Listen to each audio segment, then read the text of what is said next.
ജോ stand up. ജോ manners പഠിച്ചിട്ടില്ലേ?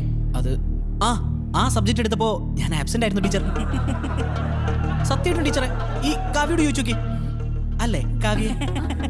അതെ സത്യമായിട്ട്. ഇപ്പൊ സമയം എത്രയായി? ഞാൻ ഇന്നലെ പുഴയിലാ കുളിച്ചത്. ചോദിച്ചതിന് മറുപടി പറയാം. അതെ ടീച്ചർ, അതാ പറഞ്ഞു വരുന്നത്. വാച്ച് ഊരി വെക്കാതെ പുഴയിൽ ചാടി. വാച്ചിന്റെ കാര്യം കട്ട പോകാം. ഇനി പുതിയ എണ്ണത്തിന് അപ്പച്ചൻ അമേരിക്കയിലോട്ട് എഴുതണം. എന്തോ ഈ നേരത്താണോ ക്ലാസ്സിൽ വരുന്നത്? അത് പിന്നെ വരുന്ന വഴിക്ക് സെക്കൻഡ് ബിയിലെ ഗ്ലോറി ഒരു ആവശ്യം പറഞ്ഞു. നടത്തി കൊടുക്കാതെ മുഖം തിരിച്ച് നടക്കുന്നത് ശരിയാണോ ടീച്ചർ? നടത്തി കൊടുത്തു. ദേ ഇത്രയും നേരായി. അപ്പച്ചൻ അമേരിക്കയിൽ. അതെ ടീച്ചർ. അമ്മയും അമേരിക്കയിൽ തന്നെയാണോ? അതെ ടീച്ചർ. ടീച്ചർക്ക് എങ്ങനെ മനസ്സിലായി? ഇവിടെ പെറ്റിട്ട് അമ്മ പറഞ്ഞതായിരിക്കും. അതും എനിക്ക് മനസ്സിലായി. ഏതായാലും അവരെ ഒരു നല്ല അമ്മയുടെ ഗണത്തിൽ ചേർക്കാനാവില്ല. ആയിരുന്നെങ്കിൽ അത് ജോയുടെ പെരുമാറ്റത്തിൽ കണ്ടേനെ.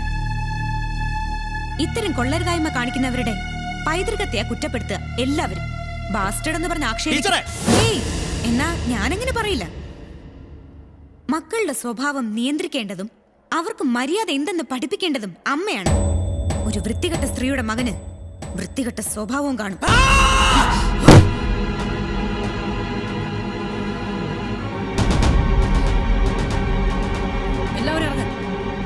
എന്താ ഇത്?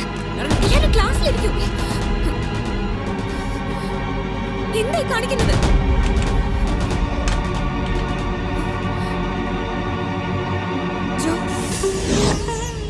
ടീച്ചർ പറഞ്ഞു നേരാ.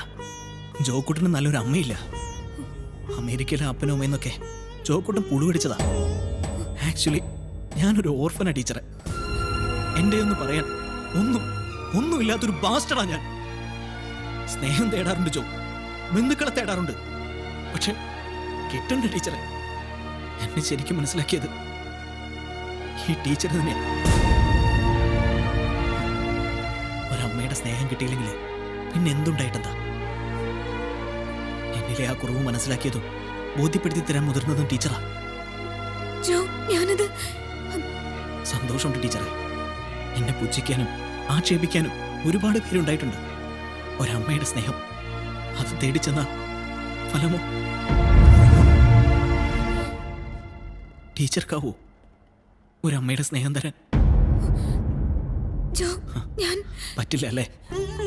ആർക്കും പറ്റില്ല. സ്നേഹത്തിന്റെ കാര്യം വരുമ്പോ എല്ലാവർക്കും ഉള്ളു വരയ്ക്കും അല്ലേ ടീച്ചറെ?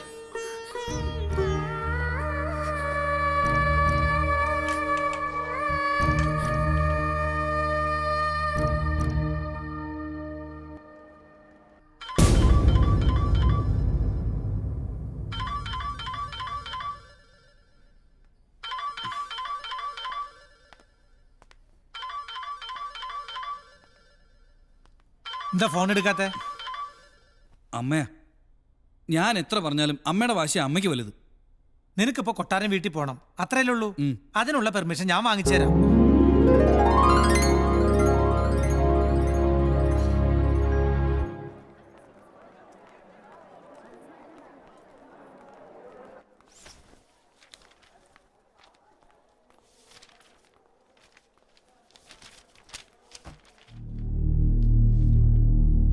എന്താ ടീച്ചറെ?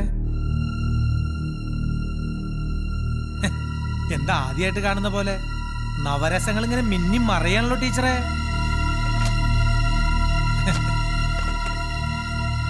ആദ്യമായിട്ട് തന്നെയാ ഇങ്ങനെ ഒറ്റയ്ക്ക്. സന്തോഷം. നമസ്കാരം ട്ടാ. ഇനി മാഷ് കാണാത്ത ചില ഭാവങ്ങളുണ്ട്, കാണണോ? അയ്യോ വേണ്ടേ.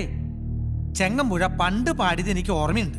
നാരികൾ നാരികൾ വിശ്വവിപത്തിന്റെ നാരായ വേരുകൾ, നാരാഗി അഗ്നികൾ. എന്താ ടീച്ചറെ, അങ്ങനെയല്ലേ? ശരി, വരട്ടെ. നിൽക്ക്. ഒറ്റയ്ക്ക് കിട്ടിയിട്ട് മാഷ് അങ്ങനെ അങ്ങ് പോയാലോ? പെണ്ണെന്താണെന്ന് അറിയണ്ടേ മാഷിന്? ഞാൻ അറിയിച്ചു തരാം. ഞാൻ കാണാത്തൊരു ഭാവോ പെണ്ണിന്? എങ്കിൽ എനിക്കൊന്ന് കാണണല്ലോ. തനിക്കൊരു വിചാരമുണ്ട്, താനാണ് ഭൂമി താങ്ങി നിർത്തുന്നതെന്ന്. ഒരു പെണ്ണിന്റെ മനസ്സിന് മുൻപിൽ താൻ വെറും തൃണോ. ഇന്നലെ വരെ എന്നെ നിന്ദിച്ചതിന് ഒരു മാപ്പ്. ഞാനോ? നടന്നു തന്നെ ഇമ്മിണി പുളിക്കും. നടക്കും. സ്വീകരിച്ചില്ലെങ്കിലുണ്ടല്ലോ ഈ നിമിഷം മാഷി കോളേജിന് പുറത്താ.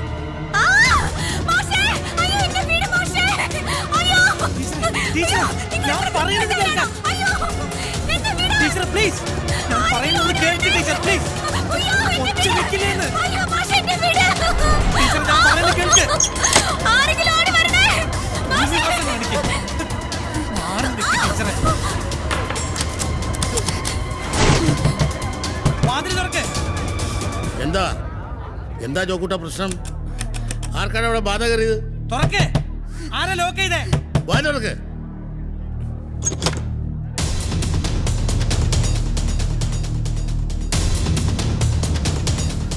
എന്താ ഉണ്ടായേ? ടീച്ചറെ ഒന്ന് പേടിപ്പിക്കാൻ.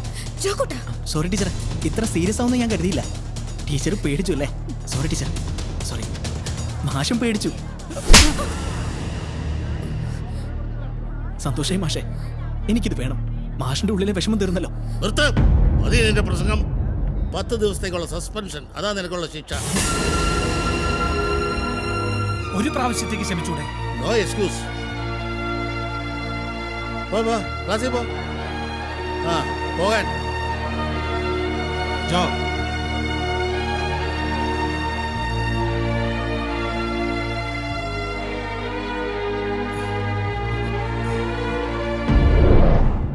നീ സത്യമാണോ പറയുന്നത്? ടീച്ചറാണോ മാഷിനെ പൂട്ടിയിട്ട്? നീ വിഷമിക്കേണ്ട ജോ, നമുക്ക് പ്രിൻസിപ്പലിനോട് ഒന്നുകൂടെ സംസാരിക്കാം. എന്തിന്? എനിക്കൊരു കുഴപ്പമില്ല. സന്തോഷം മാത്രമേ ഉള്ളൂ. എൻ്റെ മാഷിനെ രക്ഷിക്കാനായല്ലോ. പിന്നെ സസ്പെൻഷൻ, അത് വെറും 10 ദിവസം.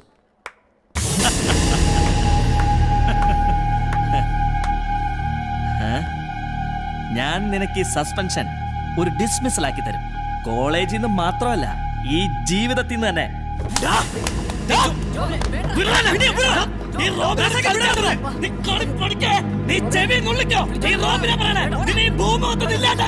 ഇനി കോളേജിൽ നീ ഉണ്ടാവില്ല.